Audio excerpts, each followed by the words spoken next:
Vai viena no Izraēlas ietekmīgākajām institūcijām spēlē pārmērīgi lielu lomu, veicinot asins apmelojumus pret ebreju valsti?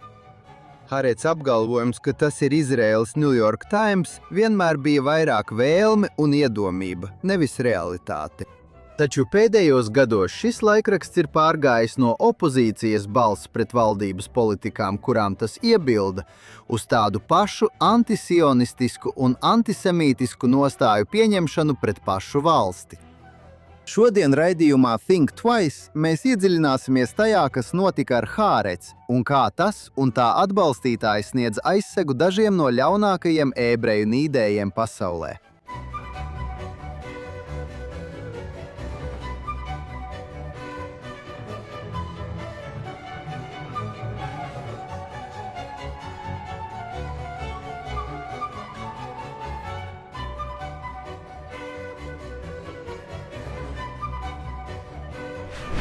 Sveiki un laipni lūdzam raidījumā Think Twice. Kad mēs domājam par to, kā Izraēla un cionisms ir tikuši demonizēti un delegitimizēti, mēs parasti un pamatoti koncentrējamies uz idejām, ideologiem un politiskajiem spēkiem, kas izplata asins apmelojumus pret ebreju valsti un ebrejiem, un padara tos par jauno liberālo ortodoksiju politiskajā diskursā un mākslā visā rietumu pasaulē. Mēs pēdējā laikā daudz laika esam veltījuši tam, kā ebreju kreisie diasporā veicina pēc 7. oktobra pieaugušo antisemītisma vilni un atbalsta ebreju nīdējus, piemēram, Ņujorkas pilsētas mēru Zoranu Mamdani un citus demokrātiskos sociālistus. Bet varbūt ir pienācis laiks atzīt, ka nemaz svarīga problēmas daļa ir veids. Izraēlas kreisie sniedz anticionistiem, kuri vēlas iznīcināt viņu dzimteni, un palīdzēt tiem, kuri vēlas viņus nogalināt, aizsegu. Viņiem jābūt vēl efektīvākiem, vadot informācijas karu pret ebreju valsti. Starp tiem, kuri pievērš uzmanību šai problēmai, ir ievērojams Izraēlas vēsturnieks un rakstnieks, kurš nesen uzrakstīja svarīgu rakstu par šo tēmu, ko mēs publicējām JNS. Un mums ir gods, ka viņš šodien ir kopā ar mums. Gadi Taubs ir vecākais lektors Jeruzālemes Ebreju universitātē un vairāku dokumentālās un daļliteratūras darbu autors, kā arī scenārists Izraēlas televīzijā. Viņš ir bijis kolumnists Izraēlas laikrakstos, kā arī citās publikācijās, piemēram, žurnālā Tablet, Kvilet un JNS. Gadi Taub, laipni lūdzam raidījumā Think Twice. Sveiks, Jonathan! Paldies, ka uzaicināji mani! Liels paldies, ka atradi laiku pievienoties mums šodien! Sākšu ar to, ka uzdošu tev vienu pamatjautājumu, kas, manuprāt, ir svarīgs. Daudz ebreju diasporā, tostarp arī tādi, kuri zina šo to par Izraēlu, neatkarīgi no tā, vai viņi atbalsta Izraēlas valdību vai nē, visi viņi cenšas to saprast. Kāpēc Izraēlas kreisie atdarina starptautiskās kreisās puses toksiskās idejas par rasēm, kas netik daudz kritizē Netanjahu, cik būtībā delegitimizē pašu pastāvēšanu? Jā, tā ir mīkla. Un jūs zināt, ka mums ir mūsu augstākās klases laikraksts, mūsu galvenais laikraksts Hārets, kas patiesībā ir progresīvs izdevums. Un kā progresīvs izdevums, tas ir anticionistisks. Jo anticionisms mūsdienās gandrīz vai ir kā lakmus tests. Lai būtu progresīvs, kas izrēliešu progresīvos nostāda tādā kā strupceļā ar muguru pie sienas. Un es domāju, ka viņu dilemma kļūst vēl asāka, kad viņi cenšas izvairīties no Izraēlas boikota, būtībā tam pievienojoties. Tā nu universitātēs profesori pievienojas BDS kustībai, cerībā tādējādi izvairīties no boikotiem, jo viņi saka, nē, mēs esam no labajiem, mēs arī ienīstam Izraēlu. Un tad viņi iesniedz savus rakstus un tos noraida tikai tāpēc, ka viņi ir izraēlieši. Un tad viņi saka, nē, kāpēc, bet mēs taču esam jūsu pusē. Un, manuprāt, Jonathan, mums ir vesela šīs parādības vēsture, tikpat sens kā pats antisemītisms. Jo, ja tu paskaties uz šīs lietas struktūru, tad, ja tu esi antisemītisma upuris, ir vilinoši pievienoties antisemītiem, lai kļūtu par iegūtu atbrīvojumu no antisemītisma upuru status, bet es domāju, ka tam ir arī emocionāls dzinējs, jo antisemītisms ir ļoti biedējošs. Un ja tu attaisno argumentus pret Izraēlu un pret ebrejiem, tu izkliedē tās iracionālo daļu, sakot, nē, viņiem ir taisnība par genocīdu. Tātad tā nav traka, iracionāla naida izpausme. Tā vienkārši ir humāniska kritika par Izraēlas politiku. Un ja es vienkārši pievienojos šai kritikai, tas arī izskaidro antisemītismu parādību. Paldies, ka klausījāties raidījumu Think Twice.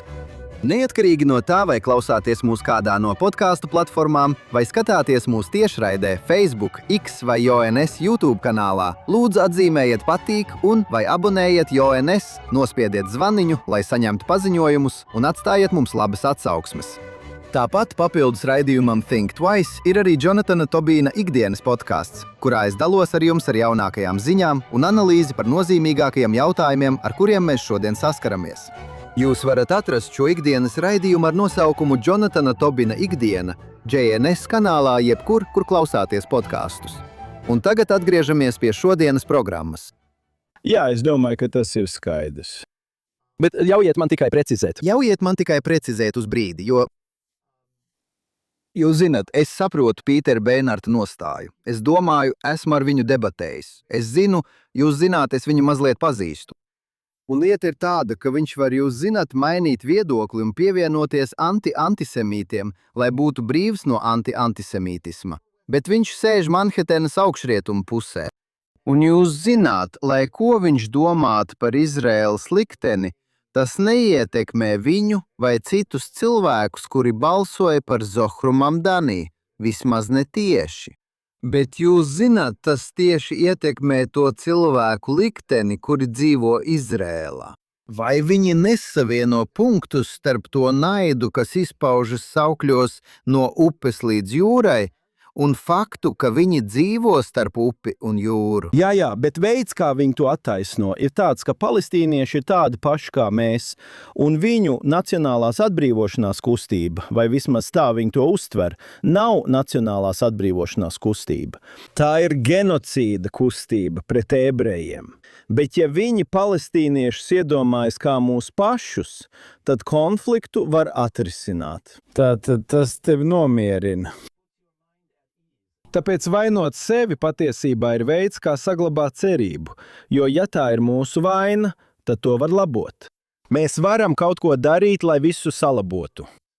Un tāpēc pēc 7. oktobra šis mežonības uzliesmojums bija jātaisno. Un veids, kā to attaisnot, ir tieši tāds pats, kā antisemīti visā pasaulē to izskaidro. Ziniet, piemēram, feministis to attaisno sakot, tās nav seksuāls noziegumi, tā ir bruņota pretestība. Vai Judite Butler neteica kaut ko tam līdzīgu. Tātad veids, kā palestīniešu naidu attaisno sakot, ka nē, tas ir tikai okupācijas kritizēšana. Un, kad es pirmo reizi rakstīju viedokļu rakstus Hārets, mans pats pirmais viedokļu raksts balstījās uz sarunu smēķētāju stūrī. Par kādu slepenu konferenci Eiropā, kas bija slepena. Jo tur bija arābi un izraēlieši, un viņi nāk no valstīm, kur tikšanās ar izraēliešiem var radīt lielas nepatikšanas. Tāpēc mums tas bija jātur slepenībā. Un toreiz es biju smēķētājs. Es biju pēdējais rietums smēķētājs, tā man šķiet. Tāpēc man bija visjautrāk, jo es biju vienīgais. Uzņēmums joprojām ir Izrēlā, jā. Tā nu es ieguvu visu īsto informāciju. Es negāju tikai uz konferencēm, kur viss tiek izskaidrots virspusēji, formāli.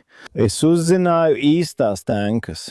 Un es stāvēju tur kopā ar palestīniešu puisi, kur es ļoti cienu, starp citu, Basamu Īdu, kurš izaicināja Palestīnas pašpārvaldi, meklējot cilvēktiesību pārkāpumus, ko veids Palestīnas pašpārvaldi.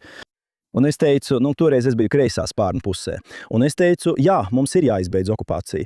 Viņš paskatījās uz mani un teica, mēs jums neļausim izbeigt okupāciju. Es nesapratu, ko viņš saka. Es jautāju, ko tu ar to domā, tu negribi izbeigt okupāciju? Viņš teica, vai tu esi traks, kas mūs aizsargās?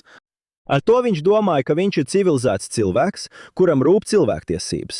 Un tajā brīdī, kad Izraēlas aizsardzības spēki aizies, viņi viņu nokaus. Viņš teica, kas tavuprāt mūs aizsargās? Tas bija viņa arguments.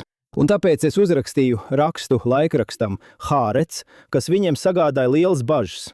Es teicu, ja jums rūp cilvēktiesības, jums vajadzētu atbalstīt okupāciju. Jo jebkur, kur Izraela aiziet, cilvēktiesību situācija strauji pasliktinās. Tātad doma, ka viņi ir tikai pret okupāciju, nevis pret Izraēlas pastāvēšanu vai pašu faktu, ka ebreji ir dzīvi, ja viņi ir tikai pret okupāciju, tad viss ir kārtībā. Tad mums vajadzētu būt pret okupāciju pašā Izrēlā un izlikties, ka tas atrisinās problēmu. Tātad tas, kas notika 7. oktobrī, šo skaidrojumu nostādīja lielās briesmās, jo ir grūti attēlot tās dienas nežēlību tikai kā pretošanos okupācijai. Īpaši ņemot vērā, ka tas nāca no Gazas, kur nav okupācijas, un starp citu arī aplenkumu tur nav. Bija embargo uz noteiktām precēm, bet aplenkuma nebija. Viņiem ir robeža ar Ēģipti. Viņiem bija viss, kas viņiem bija vajadzīgs, vai ko viņi vēlējās. Un tā 7. oktobra notikumi visu to apdraudēja. Un tas, kas notika ar Izraēlas politiku, ir fascinējoši, jo es neesmu pārliecināts, ka labējie uzvarēs vēlēšanās. Jo, ja karš nebeigsies izšķiroši, tas būs problēma Benjaminam Netanjahu un viņa koalīcijai. Tomēr ņemiet vērā, ka gandrīz visi kreisā spārna bloka pārstāvji, izņemot trako Jairu Golanu un Arābu partijas, apgalvo, ka viņi ir labējie. Jo tas, kas notika, ir tas, ka neskatoties uz visām viņu saukļiem, atah roša tah šem, tu esi vadītājs, tu esi atbildīgs, tas notika tavā maiņā. Slaktiņa koalīcija un viss pārējais ir pilnīgs muļķības, jo vēlētāji ir pārgājuši uz labo pusi. Jo, ja paskatās uz kopējo ainu, kreisie teica, ja mēs atstāsim Gazu, tā kļūs par tuvējo austrumu Singapūru. Un labējie teica, nē, tā būs tuvējo austrumu Hamastāna. Un uzmini, kam izrādījās taisnība. Tāpēc nav svarīgi, ko saka viņu propaganda, viņu politiķi. Lai uzvarētu, izliekās, ka ir labējie. Un vēl viens pēdējais komentārs par to, jo mēs redzējām Gadi Eizenkotu, kurš tagad ir līderis aptaujās kā Netanjahu reāls konkurents. Mēs redzējām Ronenu Manelisu, bijušo IDF pārstāvi, kurš vada viņa kampaņu, jautājām amerikāņu padomniekam, un mums tas ir ierakstā. Tas bija kanālā 12, kur viņš teica, ko man vajadzētu teikt, lai cilvēki domātu, ka es esmu labējais. Šie cilvēki pat nezina, kam tic labējie, un cenšas izlikties par viņiem, un tas daudz ko pasaka. Jā, tur ir tik daudz ko atšķetināt, jo, protams, pirmkārt, kad palestīnieši runā par okupāciju, viņi domā, piemēram, 7. oktobra notikumus, jo viņi uzskata, ka Izraēla zaļās līnijas iekšpusē ir okupēta. Okupācija nav, jūs zināt, ne Jūdeja un Samarija, un ne Gaza, kas, protams, nebija okupēta. Un, protams, liekulība saistībā ar 7. oktobra notikumiem un noteikti Netanjahu nes zināmu atbildību, jo tas notika viņa valdīšanas laikā. Bet nav jau tā, ka kāds no opozīcijas pirms 7. oktobra būtu gribējis darīt kaut ko citādi. Tā ir taisnība. Es neatceros nevienu, izņemot varbūt Lībermanu dažreiz.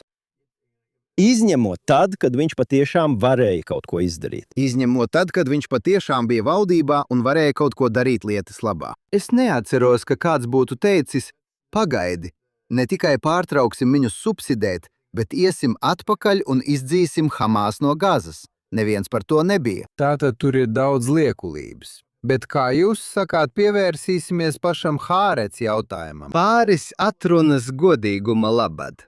Es zinu, ka jūs ilgu laiku rakstījāt Hārets. Es rakstīju tajā vairākus gadus angļu valodas izdevumam. Bet mūsu auditorijai, kāpēc Hārets ir svarīgs gan Izrēlā, gan starptautiskajai presei? Un kā tas ir mainījies pēdējos gados? Jā, man jāpiemina vēl viena atruna, ko es arī norādīju savā rakstā JNS par Hārets. Mani atlaida no Hārets par to, ka es nepakļāvos viņu redakcionālajai politikai. Un es varu vēlāk par to pastāstīt sīkāk, ja tas būs interesanti. Bet interesantākais ir tas, ka Hārets ir progresīvs izdevums, un tā mērķis ir likvidēt ebreju valsti. Tā ir viņa misija. Un masu slaktiņa priekšvakarā Hārets redaktors jutās pietiekami pārliecināts, lai pārtrauktu izlikšanos. Paslēpes un vienkārši nolikt to uz galda. Un teica, ka ir pienācis laiks izdzēst vārdu ebreju no frāzes ebreju demokrātiskā valsts, kas raksturo Izraēlas valsts nacionālo raksturu. Un jautājums, ko es uzdodu, ir, kāpēc tieši tagad? Jūs to darat jau 30 gadus. Un tas sākās, kā tas bieži notiek, ar it kā neitrāliem akadēmiskiem pētījumiem. Un tie nekad nebija neitrāli. Tā sauktie postcionisti, pats vārds liek domāt, vai ne? It kā cionisms tagad būtu pagātnes relikts un mēs varam to izpētīt, it kā tas būtu pārvērties par kaut ko jaunu. Nekas tam līdzīgs. Tā ir anticionistu ideoloģija, jo viņi ir Edvarda Saīda sekotāji. Un ja jūs jebkur pasaulē nodarbojaties ar postkoloniālajām studijām, jūs nevarat aizstāvēt cionismu šajā disciplīnā, nepārkāpjot tās disciplīnas pamatus. Tātad šīs akadēmiskās modes tika atnestas uz Izrēlu. Un Hārets, sākot ar 90. gadiem, Oslo gadiem, deva galveno vietu postcionistu vēsturniekiem, sociologiem, antropologiem, literatūras nodaļām un visam pārējām. Viņi vienkārši baroja Izraels inteliģenci ar Edvarda Saīda un viņa mācekļu idejām dienu no dienas. Un tas māca, ka Izrēla ir neleģitīma, ka cionisms ir kolonialisms, ka mēs esam apspiedēji. Un ka palestīnieši ir šīs Eiropas kolonizācijas kustības vietējie iedzīvotāji, kas kļuvuši par upuriem. Kas? Mēģināja viņus etniski iztīrīt no viņu zemes. Tāds ir skatījums, ko Hārets lasītāji saņem dienu no dienas.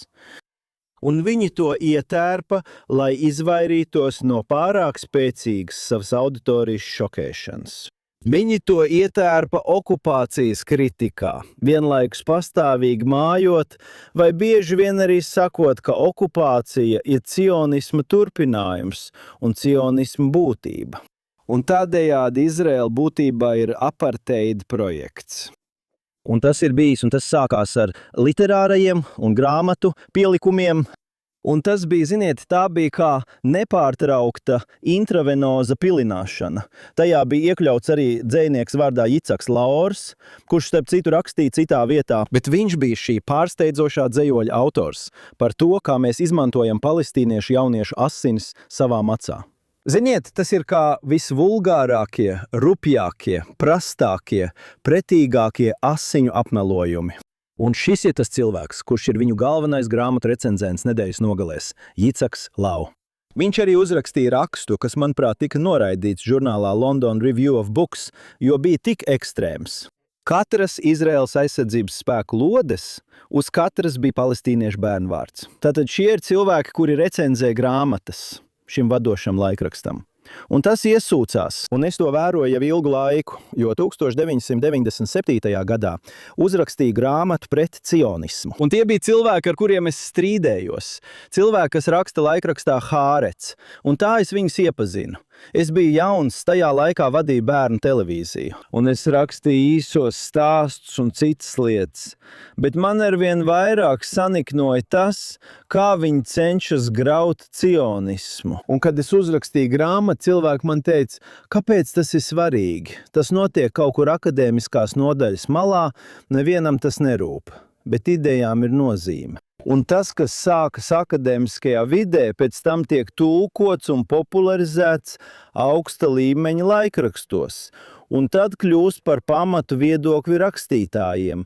Tad jūs redzat, kas pamazām notiek. Tātad, bet kāpēc Alufs Bens pēkšņi atzītos tajā, ko viņi līdz šim liekulīgi noliedza? Un mana hipotēze bija, ka tas notika tūlīt pēc tiesu reformas sakāves. Jo tiesu reforma mēģināja ierobežot tiesas varu, kas Izrēlā ir spēcīgāka nekā jebkurā citā demokrātijā. Izrēla, tehniski, Jonathan, Izrēla nav demokrātija, tā ir juristokrātija. Jo, zini, es nāku no politiskās domas, politiskās filozofijas, politikas zinātnes. Suverenitāte tiek definēta kā galīgā vara valstī. Un kopš viņi atcēla konstitucionālo grozījumu vai to, kas mums ir kā konstitucionālais grozījums, viņi būtībā ir nostādījuši sevi augstāk par jebkuru lēmumu, ko var pieņemt pārējie divi valdības atzari. Tātad 15 neievēlētiem tiesnešiem pieder suverenitāte Izrēlā. Un Alufs Bens, tas ir mans minējums, viņš to neteica. Bet mans minējums ir, ka viņš zināja, ka ideja par ebreju valsts likvidēšanu nevar iegūt Izraēlas vēlētāju vairākumu. Bet viņš jūta iespēju, ka ja lēmumu pieņemšana tiek pārcelta no vēlēšana politikas uz tiesu varu, tad trakā progresīvā tiesu vara, kas mums ir, var to uzspiest. Tā var atcelt likumu, pamatlikumu, kas nosaka Izraēlu kā ebreju valsti. Tātad viņi sajūt iespēju. Tomēr kā Alufs Bens varēja zināt, ka viņa lolotie palestīnieši 2,5 nedēļas vēlāk veiks ebreju slaktiņu? Un pēc tam, kā jūs varat iedomāties, kļuva grūti apgalvot, ka mums nav vajadzīga ebreju valsts. Jā. Ziniet, ļaujiet man vēlreiz pateikt, šī institūcija noteikti kļuva par galveno progresīvo balsi Izraēlas žurnālistikā. Tomēr tā nevienmēr bija, ziniet, šī gandrīz precionistiskā publikācija. Kā tas notika, ka tā attīstījās šajā virzienā? Vai tas bija tikai personāla dēļ, vai arī tas bija saistīts ar izmaiņām šajā Izraēlas sabiedrības sektorā? Es domāju, ka šis ir gadījums, kad viens cilvēks daudz ko mainīja, un šis cilvēks ir Amos Šokens. Kad Amos Šokens pārņēma vadību no sava tēva, viņš kļuva par laikraksta izdevēju. Viņš arvien vairāk atbīdīja malā cionistu redaktorus un atrada redaktorus, kas viņam patika. Dzējnieks, kur es pieminēju, kurš rakstīja par šo palestīniešu jaunieti Asins mūsu macā, Jicaks Laurs, tika aizsargāts no izdevēja puses tik lielā mērā, ka pat kad ap viņu izcēlās milzīgs seksuālās uzmākšanās skandāls, laikraksts viņu joprojām aizstāvēja.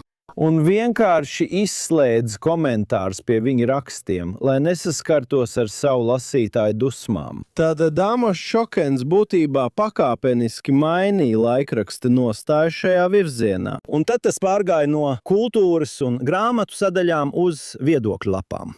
Un viņa aizsargāja vēl vienu zvaigzni, jūs zinat, viņiem ir Gidons Levī. Un Gidons Levī ir asins apmelojumu izplatītājs. Un tas, kā tas darbojas, ir šāds. Pirmkārt, pats Gidons Levī saņem daudz balvu par savu abrīnojamo žurnālistiku no antisemītiem. Antisemīti visā pasaulē, bet šis cilvēks nerunā arābiski. Tomēr viņš ir ziņojis par šīm teritorijām. Viņš ir korespondents, kurš raksta par Jūdejas un Samarijas arābu iedzīvotājiem.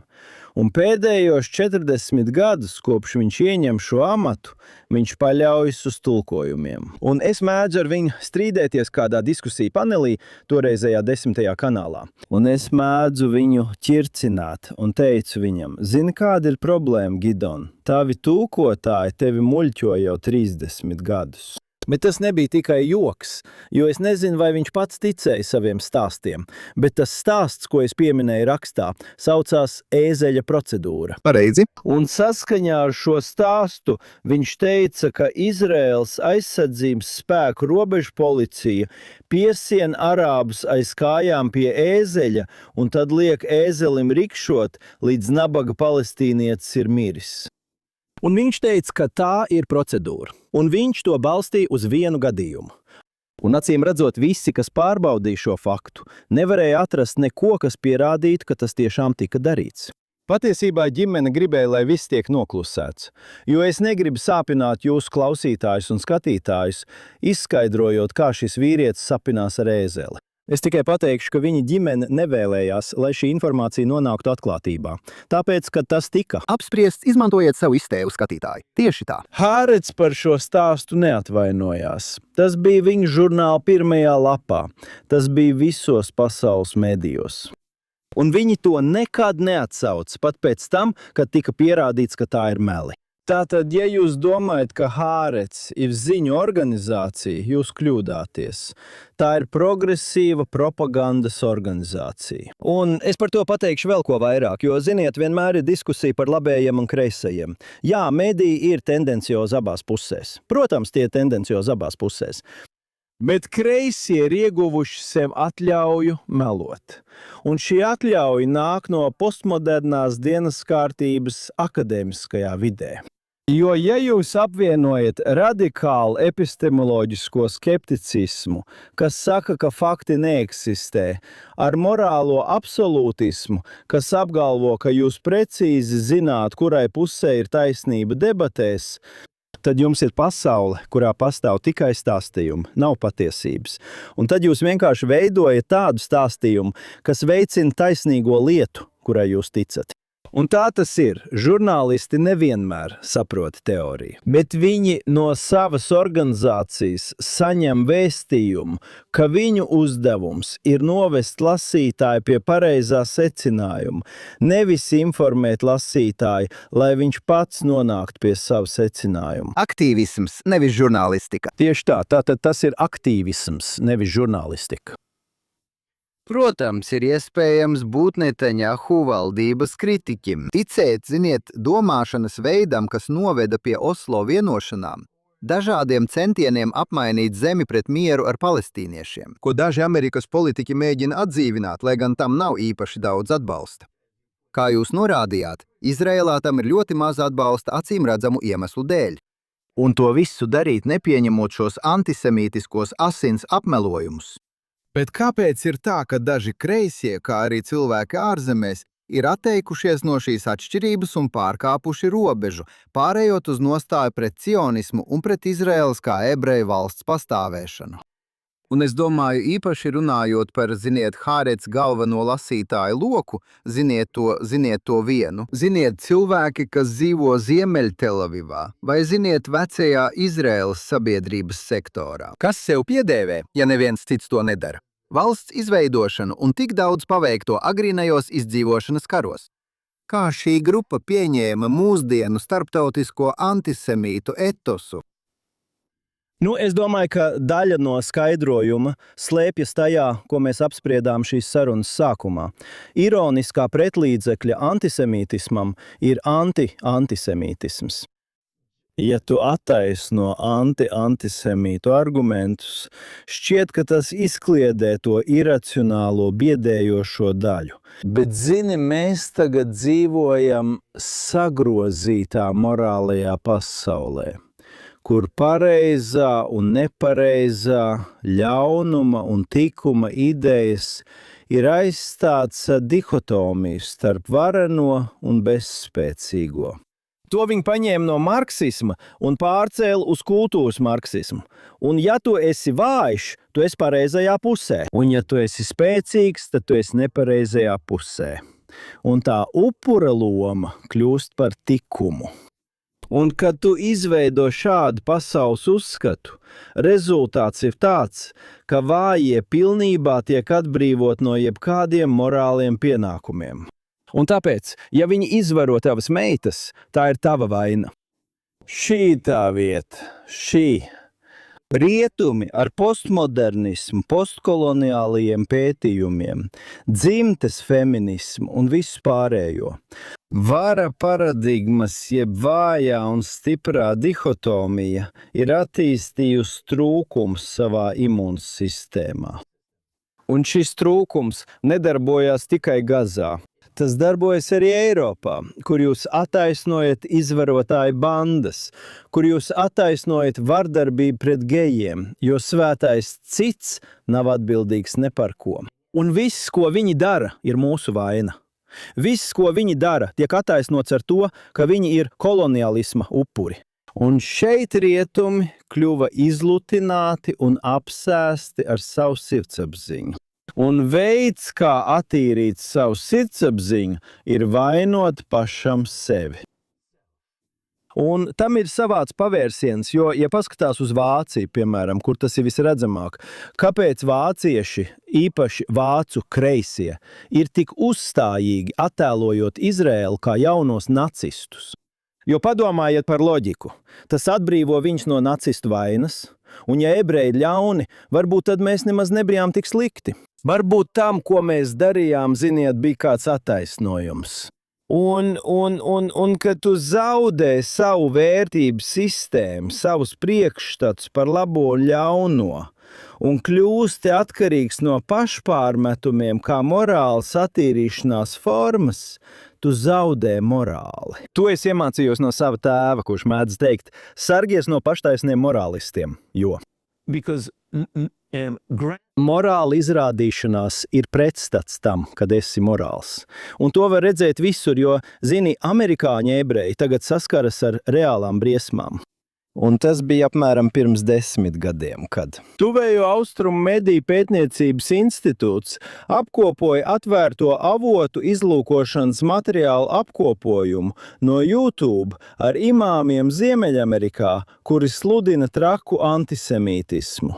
Un viņi vērsās pie ebreju grupām, un viena pēc otras, īpaši kreisajā pusē, atteicās to skart. Jo kāpēc? Tāpēc, ka viņi baidījās tikt nosaukt par islamofobiskiem.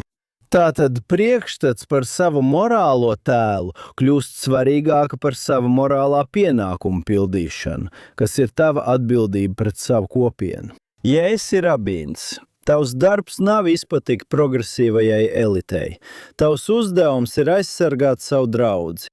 Un ja tu to nedari, jo baidies, ka tevi nosauks par islamofobu. Un zini, islamofobija, kā šis termins, tā nav fobija. Tas ir līdzeklis, lai novērstu jebkādu kritiku pret jebkuru musulmani. Tātad, kad cilvēki man saka, ka tas ir par to, ka jāpamana antisemītisms musulmaņu pasaulē, tieši tā. Tāpēc man ir daudz strīdu, jo es atceros laikus, kad to sauca par politkorektumu, nevis par modrību vai kā nu to tagad sauc. Nosaukumi ir mainījušies. Cilvēki man mēdz teikt, kāda tev problēma ar politkorektumu? Kāpēc gan nebūt laipnam pret cilvēkiem? Kāpēc tu negribētu novērst, lai melnādainies sievietes, geji tiktu aizvainoti? Un es teicu, tas nav par to. Tas ir tikai aizberga redzamā daļa. Patiesais aizbergs ir tas, ka ja kāds pieder neaizskaramai grupai, tu nedrīkst viņus kritizēt pat tad, kad viņi dara ļaunu. Tā ir problēma ar antisemītismu. Ja paskatās uz Kairu, musulmaņu brālības, propagandas fronte, kuru Obama tik ļoti mīlēja, tas, ko viņi dara, notiek zem cilvēktiesību vai pilsoņtiesību organizācijas aizsega amerikāņu pilsoņu tiesību tradīcijā. Viņi veicina klusēšanas pavēli ikvienam, kurš norāda uz radikālo islamistu rasismu un antisemītismu. Un kā jūs zināt, viens no maniem iecienītākajiem amerikāņu komentētājiem ir Endijs Makārtijs, Andrejs Makārtijs no Makārtijas ziņojuma. Un viņš bija prokurors Dienvidos. Jā, viņš raksta National Review. Tur viņa lielākā daļa cilvēku arī pazīst. Jā, tā ir. Un tur arī ir viņa podcasts. To sauc par Makārtijas ziņojumu. Un tas ir lielisks. Viņš un Ričs Lorijs, tas ir ļoti izglītojoši. Un viņš teica, un viņš vienā brīdī teica, ka islamofobija nav fobija. Tas ir termins, ko radīja musulmaņu brālība, lai atturētu jebkādu kritiku par šariātu pārākumu. Tam tas arī ir domāts. Un tā, ziniet, tas ir es esmu izrēlietis Jonatans, es nevaru neko darīt. Un mans uzdevums nav būt pieklājīgam. Un es domāju, ka mums vienkārši skaļi jānosauc šie cilvēki vārdā. Un kad viņi saka, tu esi islamofobs, jo kritizēji džihādistus, tad vienkārši pamāja ar galvu un saki labi. Tagad lūdzu atbild uz jautājumu. Tu man ar šo lietu neiebiedēsi. Un jā, un zini, ideja pasaulē, tu vari būt kopā ar Edvardu Saīdu, un tad tu nevari kritizēt trešo pasauli vai nevienu, kas nav rietumnieks. Vai arī tu vari būt kopā ar Beņamiņu Netanjahu un skaidri pateikt, ka šis nav civilizācija konflikts. Šis ir konflikts starp civilizāciju un barbarismu. Hamas nav alternatīva vērtību sistēma. Viņiem ir sava izpratne par to, kas ir vērtības, bet viņi ir barbari, un tās ir barbariskas vērtības. Jūs nevarat teikt, ziniet, kā mans draugs Dāns Šifmans saka, jūs nevarat pieņemt kultūras relativismu. Kad viens no cilvēkiem, ko jūs aicināt uz vakariņām, ir kanibāls, jo tad jūs gribat zināt, vai viņš domā, ka jūs esat viesis vai ēdienkarte. Un ja jūs nevarat atšķirt barbarismu no civilizācijas, tad jūs zaudēsiet šo cīņu pret barbariem. Un ja jūs vēlaties cilvēkus, kuri izvaro meitenes līdz nāvei un uzskata, ka tā ir morāla rīcība, ja vien šīs meitenes ir ebrejietis, ja jūs to saucat par alternatīvu kultūru, tad jūs zaudēsiet arī savu kultūru mājās. Tas ir pilnīgi pareizi. Atgriezīsimies pie Hāreca uz brīdi. Jā. Mana mīļākā tēma. Kā tu zini? Jā, labi.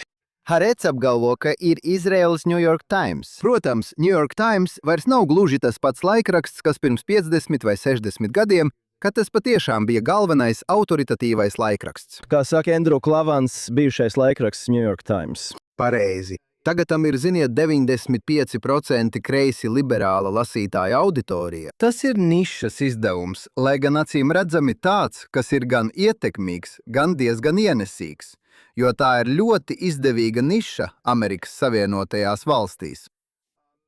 Bet neatkarīgi no tā, ko mēs domājam par Haaretzu, un ziniet, jautājums ir, kā lielākā daļa izraēliešu uz to reaģē. Mans iespējas ir bijis tāds, ka liela daļa tā ietekmes izriet no tā, ka ārvalstu prese lasa tā angļu valodas izdevumu.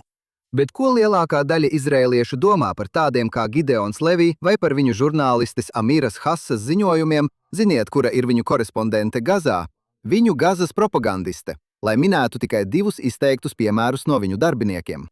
Vai jūsuprāt lielākā daļa izraēliešu mūsdienās šo viedokli uzskata par leģitīmu vai pat apspriežamu? Lielākā daļa izraēliešu domā, ka tas ir pretīgi, bet viņiem ir gūstā turēta auditorija, kuru viņi spēj noturēt, izolējot to no jebkādiem citiem ziņu avotiem. Tātad, ja jūs lasat Haaretz, vai ziniet, ja jūs lasat šo, ja jūs lasat Ronenu Bergmanu laikrakstā The New York Times, tad jūs domājat, ka problēma Izrēlā ir kolonistu vardarbība. Un es uzrakstīju rakstu žurnālam Tablet ar nosaukumu Kolonistu vardarbības mīts, balstoties uz Regavim kustības ziņojumu, kurā tika parādīts, ka 90%, tas ir skaitlis, nevis metafora, 90% no ANO datubāzes par kolonistu vardarbību patiesībā nav kolonistu vardarbība, kur viņi skaita. Ziniet, ja kāds no kolonistiem nošauj teroristu terorakta laikā, tad tas tiek uzskatīts par kolonistu vardarbību. Un tāpēc tas ir absurdi. Bet vardarbība Jūdejā un Samarijā pārsvarā ir palestīniešu terorisms. Un viņi to noniecina un izceļ kolonistu vardarbību, lai uzturētu progresīvo pret Izraēlas noskaņojumu savas auditorijas vidū. Un mēs to tikko redzējām notiekam pagājušā nedēļas nogalē ar kā viņi sauc, Rokan iepriekš, bet es redzēju pirmos ziņojumus, un tie acīm redzami ir vismaz pārspīlēti. Kad viņu IDF turēja zem ieroču stobra, tas ir smieklīgi. Viņu varbūt neielaida kādā teritorijā kāda iemesla dēļ. Bet kā tas bija? Viņi jau ir publicējuši video no saviem telefoniem, kurā nevienu neturēja zem ieroča stobra. Jā, tā arī bija, un zini, mums Izraēlas presē vajadzētu būt uzmanīgākiem, jo lielākā daļa izraēliešu nemaz nezina, kā šī propagandas mašīna darbojas un uz ko viņi paļaujas. Zini, laikraksts The New York Times publicē rakstu par to, ka Izraēlas aizsardzības spēki apmāca suņus, lai izvarotu palestīniešus. Tas ir katrs izraēlietis zina, ka tas ir smieklīgi, jebkurā līmenī.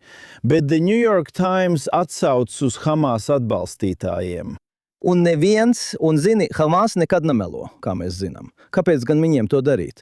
Un tāpēc neviens pat neveic minimālu žurnālistisko darbu. Zini, es uzrakstīju rakstu žurnālam Tablet ar nosaukumu Virālā cietuma izvarošana, kas nekad nenotika, kuru es pats izpētīju. Un bija vēl viena žurnāliste, kas paveic lielisku darbu šajā jautājumā – Ajala Hasone. Es domāju, ka mēs esam tie 2, kuri visvairāk pievērsām uzmanību Zdeteimanas it kā izvarošanas gadījumam, kur tika apgalvots, ka cietuma apsargi izvaroja palestīnieti.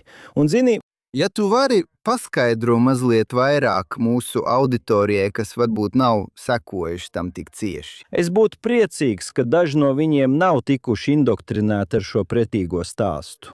Bet šis stāsts nāca klajā, jo Izraēlas IDF prokuratūra apsūdzēja cietuma apsargus aizturēšanas centros, ka tie ar priekšmetu ir izvarojuši palestīniešu aizturēto. Un jūs zinat, ja neesat Haaretz lasītājs, jūs uzreiz saprotat, ka šis ir safabricēts stāsts. Šī nav lieta, ko IDF karavīri visticamāk darītu kā grupa, lai kur viņi būtu. Es domāju, es esmu pārliecināts, ka daži cilvēki pārkāpj robežu. Es esmu pārliecināts, ka pastāv vardarbība, bet grupa, kas izvaro palestīnieti aizturēšanas zonā aiz vairogiem. Tas ir, ja tu esi izrēlietis, ja tev ir vesels saprāts ar šo stāstu, kaut kas nav kārtībā. Tātad stāsts ir nepareizs. Izvarošana nekad nav notikusi. Palestīniešu aizturētais par izvarošanu nesūdzējās līdz brīdim, kad karavīri tika aizturēti, līdz brīdim, kad viņam tika kaut kas piedāvāts. Mums ir ieraksts, kur viņš saka, ko es dabūšu, ja es sūdzēšos. Un viņš tika arī kā par brīnumu atgriezts Gazā pirms tiesas. Un tāpēc kāds veica izmeklēšanu par šo lietu un apskatīja medicīniskos ziņojumus. Un zini, pats briesmīgākais, Jonathan, ir tas.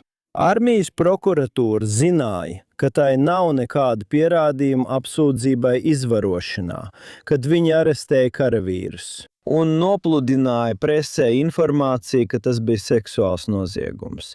Un es nevaru vainot tos, kuri tā domā tā. Daži no Oslo ideju pārņemtajiem IDF augstākiem virsniekiem domāja, ka šī ir iespēja apturēt karu, kas iespējams izrietēja no viņu ideālisma izpratnes. Uzskata, ka šis briesmīgais karš ir jāaptur. Jo Amerikas Savienotajās valstīs ir likums, likums, kas nosaka, ka ja ir ticams norādes, nevis pierādījums, bet ticams norādes par seksuālu noziegumu, tad var apturēt palīdzību šai valstī. Un tāpēc tam vajadzētu tikt uzskatītam, vai tam vajadzēja tikt uzskatītam par ticamām norādēm, ja vēl ne par pierādījumu, tam, kurš to izdomāja. Tātad vainot karavīrus šķiet pietiekami. Tāpēc es neesmu pārliecināts par šo teoriju. Un tas var likties cilvēkiem kā sazvērstības teorija. Es neesmu pārliecināts, bet joprojām ir nepieciešams izskaidrojums, kāpēc Izraēlas aizsardzības spēki vaino karavīrus par kaut ko tādu, par ko viņi zināja, ka tas nevarēja notikt. Un ar to, ka tas nevarēja notikt, es domāju, ka mums ir medicīniskais ziņojums. Un tāda veida ievainojums, kāds bija karavīram, nevarēja tikt gūts nekāda veida cīņas laikā. Jo tas bija pārāk mazs un pārāk tīvs. Un mana minējums, balstoties uz visiem ziņojumiem, ko es redzēju, ir tāds, ka viņš mēģināja paslepus ienest kādu asu metāla priekšmetu ļoti intīmā vietā. Un tā šī brūce tika radīta. Un šeit es netraucēšu jūs klausītājus ar nepatīkamu medicīnisku informāciju. Bet tas, ko mēs zinām no medicīniskiem ziņojumiem, nav saskaņā ar apsūdzību izvarošanā. Un izmeklētājiem medicīniskie ziņojumi bija pieejami jau pirms viņi arestēja karavīrus. Jā, tas ir šokējoši un nožēlojami, bet tas ir arī kaut kas tāds, kas, ziniet, ir saistīts arī ar politiku. Tas zināmā mērā palīdz diskreditēt kritiku par tiesu reformu un, ziniet, arī daļu Netanjahu kritikas. Bet ļaujiet man atgriezties pie kaut kā, ko jūs jau pieminējāt, un tas ir reakcija uz 7. oktobri. Varētu domāt, ka tas, kas notika 7. oktobrī, arī liktu tā domāt. Tādas lietas kā otrā intifāda, jūs zināt, kas notika pēc izstāšanās no Gazas. Būtu kaut kādā ziņā diskreditējušas dažām no tām, ziniet, blēņām, ko mēs dzirdējām no Izraēlas kreisajiem par to, kas notiktu, ja, jūs zināt, izraēlieši vienkārši dotu vairāk varas palestīniešiem. Varētu domāt, ka tagad šāda veida idejas patiešām ir diskreditētas. Un tāpēc vienīgie, kas patiešām runā par divām valstīm, izņemot tālu kreisos Izrēlā, ir tikai amerikāņu liberāļi. Kā Haaretz ir pielāgojis savu atspoguļojumu un komentārus, lai tas atbilstu pasaulē pēc 7. oktobra. Pirmā lieta, ko viņi izdarīja, es teiktu, tik vienkārša kā antisemītisma apkarošana visur. Viņi vaino Izraēlu. Un, ziniet, mēs dzirdējām Gutieresu, ANO ģenerālsekretāru. Uzreiz sakam, tas nenotika tukšumā, ir konteksts, mēs zinām kontekstu, tas nesākās ar šo. Un Haaretz pirmais redakcijas raksts 8. oktobrī. 7. oktobris bija sestdiena, nebija izdevuma. Un svētdienas nākamās dienas izdevums sākās ar redakcijas rakstu, kurā teikts, ka par 7. oktobrī notikušo ir vainojams viens cilvēks, un tas ir Benjamins Netanjahu. Kāpēc? Tāpēc, ka viņš ir īstenojis politiku, kas atņem palestīniešiem viņa tiesības, un viņš viņus noved strupceļā, un viņi zaudē cerību, un viss pārējais. Bet vienīgais cilvēks, kurš bija vainojams, nebija Jicaks Rabins. Tas nebija neviens no Hamas. Un ja jūs paskatāties uz redakcijas sleju, visu redakcijas lapu, neviens nevainoja Hamas. Un daži, mērs Isaksons, es domāju, tas bija vai nu 9. vai 10. viņš uzrakstīja rakstu, sakot, ka lielais iztrūkstošais mūsu lapās ir Hamas. Kur ir Hamas? Visi vaino labējos, jo tas ir veids, kā glābt savu pasaules uzskatu no tā, ko viņi pamatot uztvēra kā apdraudējumu. Tas var būt. Tas varbūt iznīcinās kreisos Izrēlā.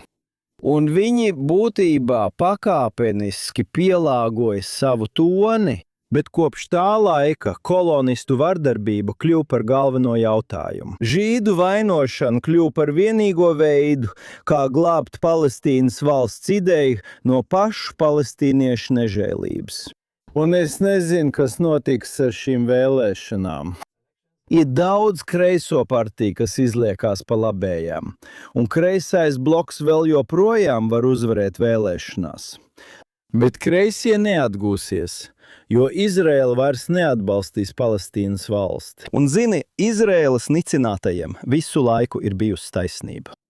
Kreisie, un es personīgi pazīstu kreisos, es nāku no šiem lokiem, ir runājuši īpaši par mizrahīmiem, ebrejiem, kuru izcelsme ir Islāma un Āzijas valstīs.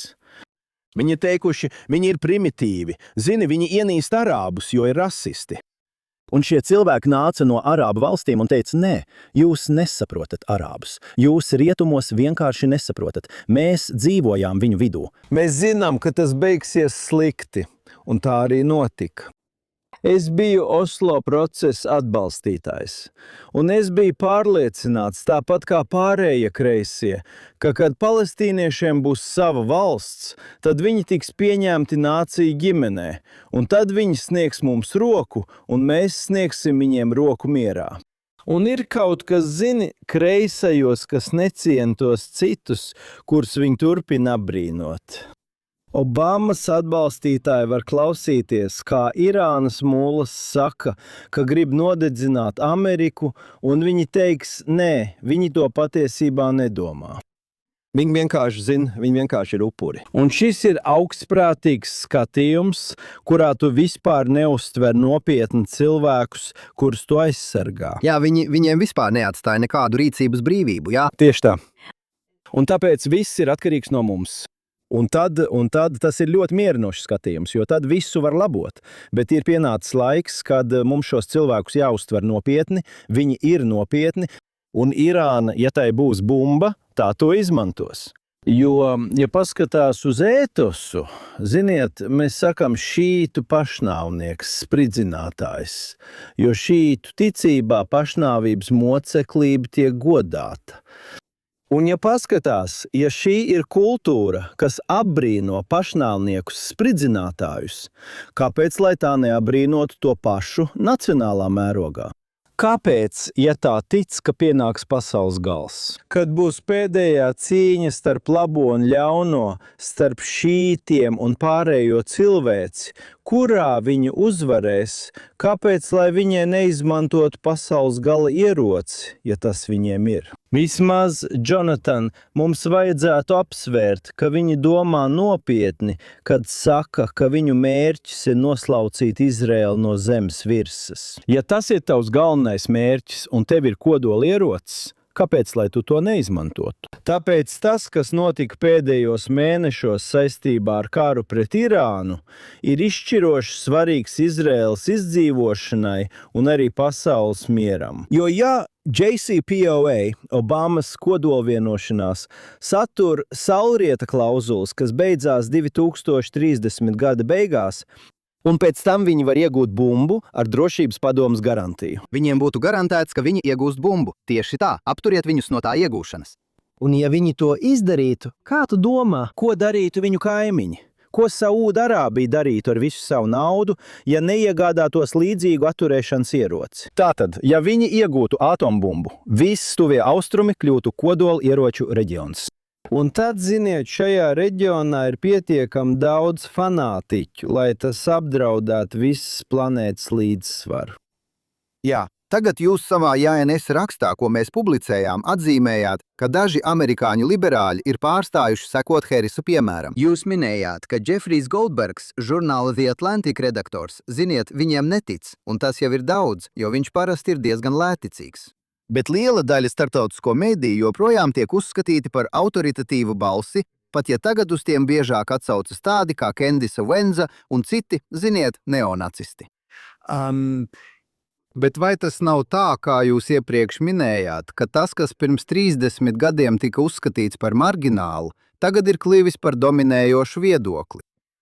Vai tas turpināsies tādā pašā garā, ka to joprojām uzskatīs par galveno viedokli? Ziniet, tā sauktie elitārie liberāļi, kuri joprojām domā, ka viņi valda Izrēlā. Vai tas ir tas ceļš? Vai tomēr būs kāda atbildība? Es nezinu, jo jautājums ir, vai rietumi joprojām ir gatavi cīnīties. Un ja nav gatavi cīnīties, es domāju, Amerika tikko izcīnīja šo karu ar 13 upuriem. Tātad tas nav tāpat kā Izraela, kas bija gatava likt dzīvību uz spēles un simtiem karavīru gāja bojā. Ja tā nav, ja rietumi nav gatavi cīnīties, tad viņu elite to attaisnos. Un, manuprāt, visu šo argumentu pamatā ir muļķīgā doma, ka spēks patiesībā neatrisina problēmas. Tā ir progresīvo pārliecība. Un ja spēks neatrisina problēmas, tad Izrēla ir liela problēma. Jo vienīgais veids, kā atrisināt dažas no mūsu problēmām, ir izmantot spēku. Un vienīgais veids, kā izdzīvot mazā valstī ar naidīgiem kaimiņiem, kuri ir padarījuši par savu misiju tevi iznīcināt no zemes virsmas, tad vienīgais veids, kā tu vari izdzīvot, ir radīt atturēšanu. Un atturēšana tiek radīta demonstrējot savu gatavību izmantot spēku. Un tāpēc mēs, es domāju, esam kā ērkšķis progresīvi globālistiskā pasaules uzskata sānā, kas uzskata, ka nevienu problēmu nevar atrisināt ar spēku. Acīm redzot, Hamas, Irāna, tās ir problēmas, kuras var atrisināt tikai ar spēku. Jo jebkāds mēģinājums nomierināt vai pielabināties Irānai vai Hamas ir bezcerīgs. Šī ir Irāna. Ja paskatās uz viņu, pat uz to, kā viņi sevi sauc, viņi ir revolucionāra vara. Un revolucionāra vara ir tāda vara, kas cenšas gāzt to starptautisko kārtību, kurā tā atrodas. Tāpēc jebkādi piekāpšanās soļi šajā starptautiskajā kārtībā nekad nebūs pietiekami. Tas ir līdzīgi, kā ziniet, Hitlers 30. gados. Hitlera pretinieki, pirms viņi kļuva par viņu ienaidniekiem, domāja, ka viņš vienkārši izvirza prasības, balstoties uz pašnoteikšanās ideju, jo viņš prasa anektēt tikai tās teritorijas, kurās ir vācu vairākums. Tā viņi uztvēra katru soli. Anšlusu, Reinas apgabalu, Sudetu zemi, visur. Tur, kur, varētu teikt, bija vācu vairākums vai vismaz vāciešu relatīvs vairākums, to varēja attaisnot balstoties uz šīs starptautiskās kārtības noteikumiem. Bet tad Hitlers pārgāja pie Čehoslovākijas sagrābšanas, kur vācieši atradās apgabalos, kuros viņi acīm redzami nebija vairākumā. Un tieši tad pasaules Čemberlens saprata, ka Hitlers nemēģina panākt piekāpšanos starptautiskās kārtības noteikumu ietveros. Viņš cenšas gāzt šo kārtību, un Irāna, starp citu, ir tieši tāda pati. Turklāt tur ir arī nacistiska ideoloģija citos aspektos. Tā padarīja ebrejus, tās antisemītisms ir galvenais ticības princips, tās vardarbība viss pārējais. Bet, ja jūs paskatāties no politoloģijas viedokļa, tad jums ir revolucionāra valsts reģionālās kārtības vidū.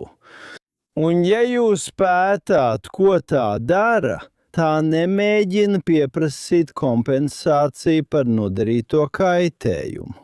Tā cenšas graut visu apkārtējo valstu suverenitāti, radot sev pakļautus grupējumus, kas ir spēcīgāki par valdību, kā mēs redzam Libānā. Tātad šī ir problēma, kuru var atrisināt tikai ar spēku. Un kad ebreji aizsargā sevi un izmanto spēku, tādējādi izaicinot liberālo pārliecību, tad reakcija ir antisemītiska.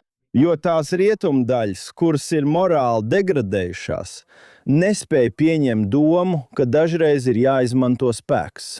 Un mēs esam dzīves pierādījums tam, ka tas ir taisnība. Jā, es domāju, ka tas ir skaidrs. Tagad jūs jau, kā zināms, esat norādījis, ka Hārets ir spēlējis lielu lomu, izplatot asiņssūdzības par Izrēlu, par genocīdu un aparteīdu.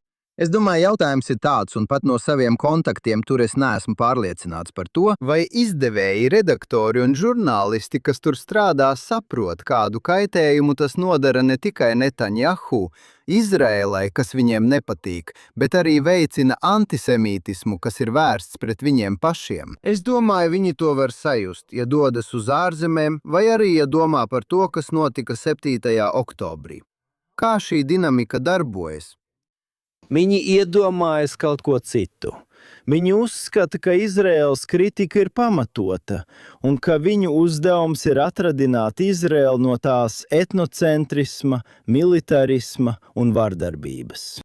Un viņi patiešām tic, ka cionisma kritizēšanas motivācija ir godīga, ka Izraēla patiešām pastrādā noziegumus, un ja paskatās uz to, tas ir absurdi. Pirmkārt, apsūdzība genocīdā ir smieklīga, un to arī viņi izplata, lai gan ne gluži no sirds, jo tas acīm redzam nav taisnība.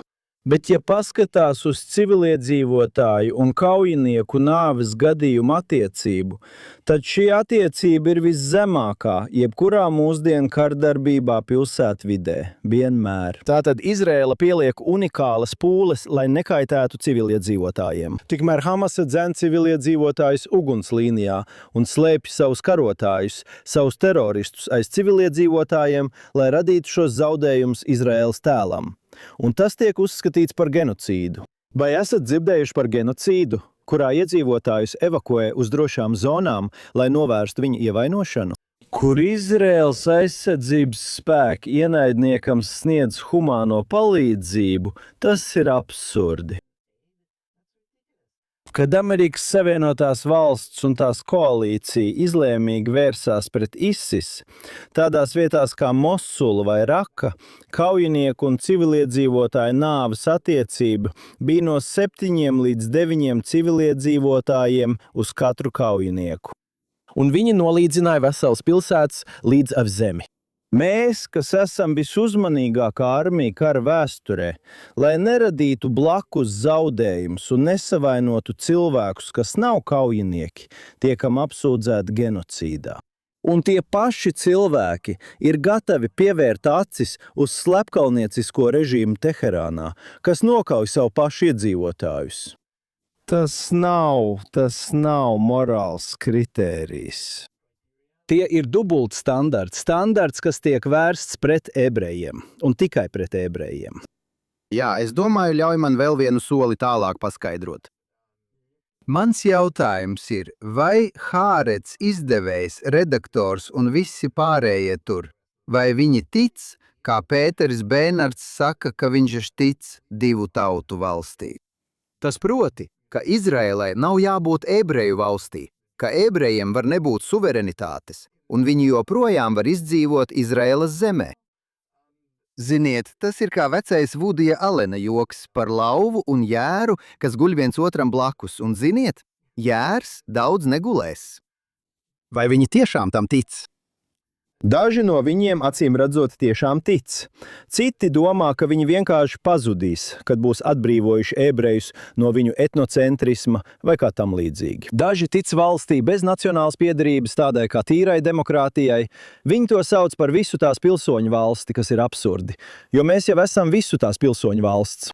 Arābi, Izraēlas pilsoņi var balsot, viņi var kandidēt vēlēšanās, viņiem ir visas pārējās tiesības. Tātad viena ideja ir viena valsts risinājums ar vienlīdzīgām tiesībām visiem un ar valsti, kas ir neitrāla starp identitātēm. Tā ir viena iespēja. Un otra ir divnacionāla valsts, piemēram, varbūt Beļģija, kurā abām populācijām ir kolektīvās vai nacionālās tiesības, bet tās tiek dalītas vienlīdzīgi. Tātad tas ir divu valstu risinājumu paplašinājums pašā Izrēlā. Un vai viņi uzskata, ka tas ir dzīvotspējīgs risinājums vai nē, es nezinu. Es nezinu, kurš kam tic. Daži no viņiem skaidri saka, ka cionisms ir rasisms. Tas ir kaunpilnais ANO lēmums, ko ģenerālā asambleja atsauca. Sākotnēji, es domāju, tas bija 1975. gada decembrī vai novembrī, kad viņi pasludināja cionismu par rasistisku, kas nozīmē, ka visām tautām ir tiesības uz pašnoteikšanos, izņemot ebrejus. Un tieši tāpēc mēs sakam, ka anticionisms ir antisemītisms. Ja vien jūs neatmetat pašu nacionālo valstu ideju vispār, Ja jūs uzskatāt, ka nevienai tautai nav tiesību uz pašnoteikšanos, tas ir pieņemami.